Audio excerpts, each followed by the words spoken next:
Ty Holloway here with Holloway Bros Fishing. Today we've got a jigged CDC pheasant tail on the vise. We use this fly all summer long with our dry dropper setup. We love the jig hook with that 5/32 tungsten bead, just the right amount of weight to balance a well-tied number 8 Chubby Chernobyl. That rig is what we predominantly use all summer long. We like that jig hook, just the hook point riding up, fewer false reports, not as many bobber drops or dry fly drops where it's not a fish. It gets hung up on the bottom less with that hook point riding up.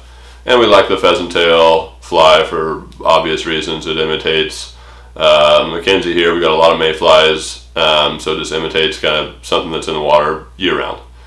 Hope you enjoy. Doing a jigged pheasant tail today. We're tying it on a size 10 Ahrex FW550 hook, and we've got a 5/32 tungsten bead on there. It's not slotted with the wide gap of these jig hooks. You don't need a slotted bead to get the hook up to the eye. Kind of like the non-slotted bead. It kind of sits a little further back on the eye and just kind of has a nice, good look to it. I'm going to start by tying the tail feathers in here. Got maybe 10 or so pieces of pheasant tail there. Kind of secure them in, kind of loosely. We can slide that where we want it, maybe a little forward, having that tail be about the same length as the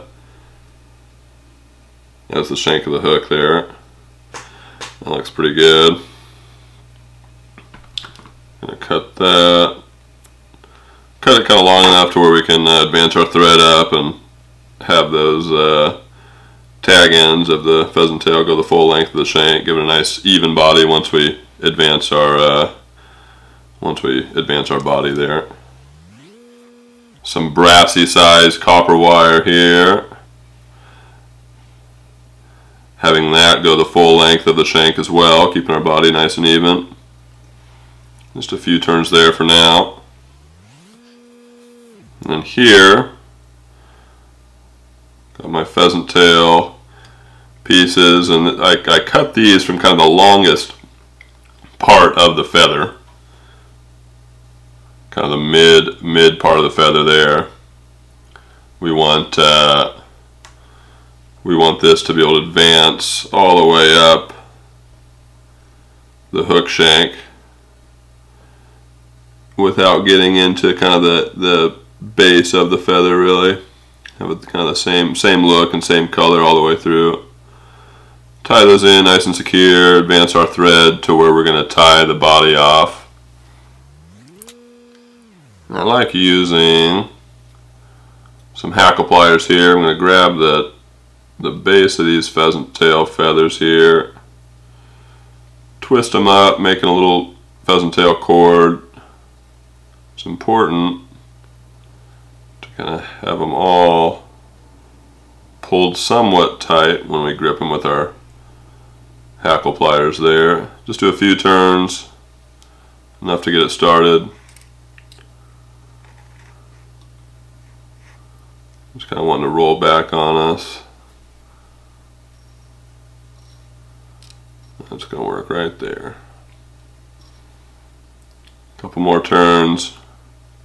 The more you rotate it, kind of the more brittle it becomes, so we're kind of just keeping that same tightness of rope as we wrap it forward. That's going to work right there. That's perfect.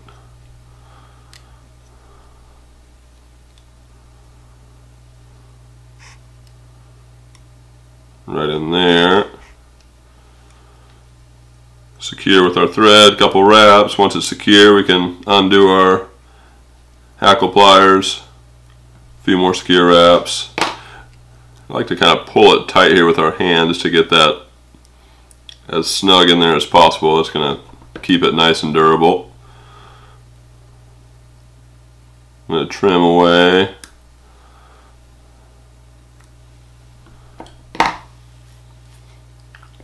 Now we're going to advance our wire forward, and we're going to go the opposite counter wrapped to the direction that we wrapped our pheasant tail.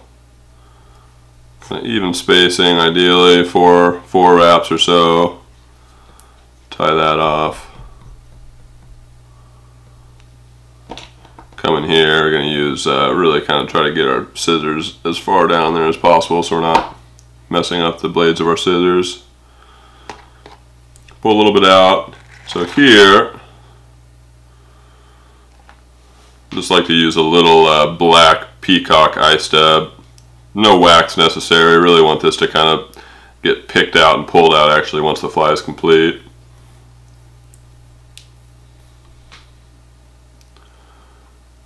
Right there, a little rope of dub. Just like that. We can build this up a little bit.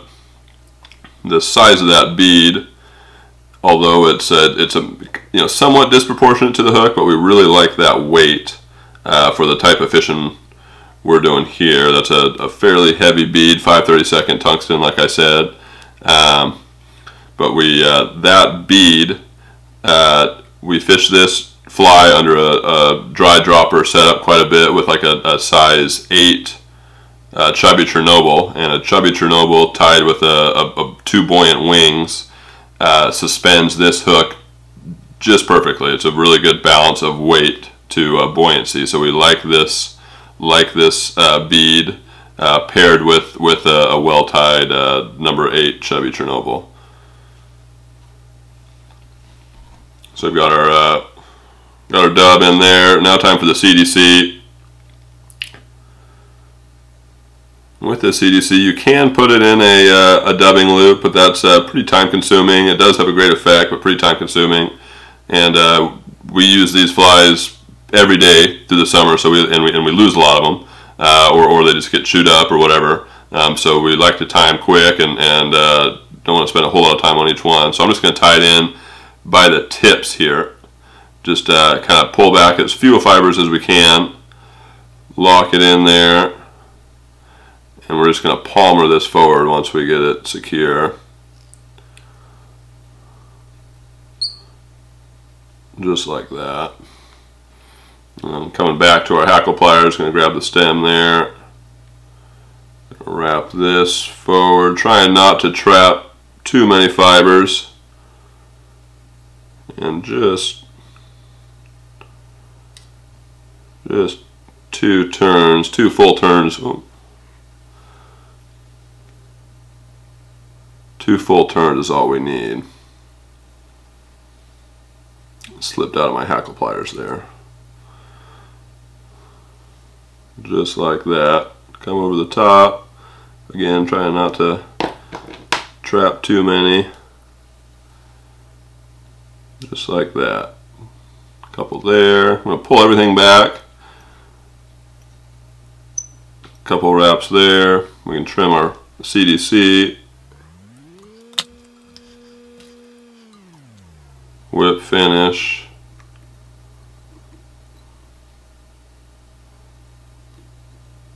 Again, try not to trap too many.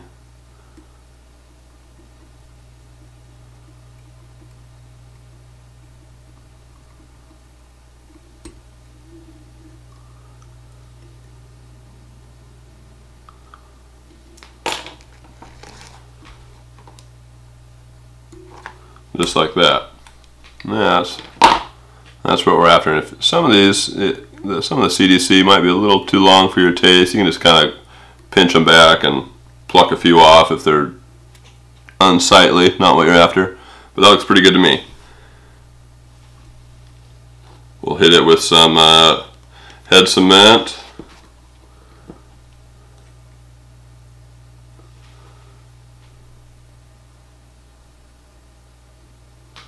There you have it. Pheasant tail, CDC pheasant tail tied on a jig hook, 5/32 bead, fishy fly. There it was, the Jigged CDC pheasant tail, one of our favorite patterns and something that we always have in the box. If you like that video, please subscribe. You can comment below and tell us any other flies you'd like to see us tie. And thanks for watching.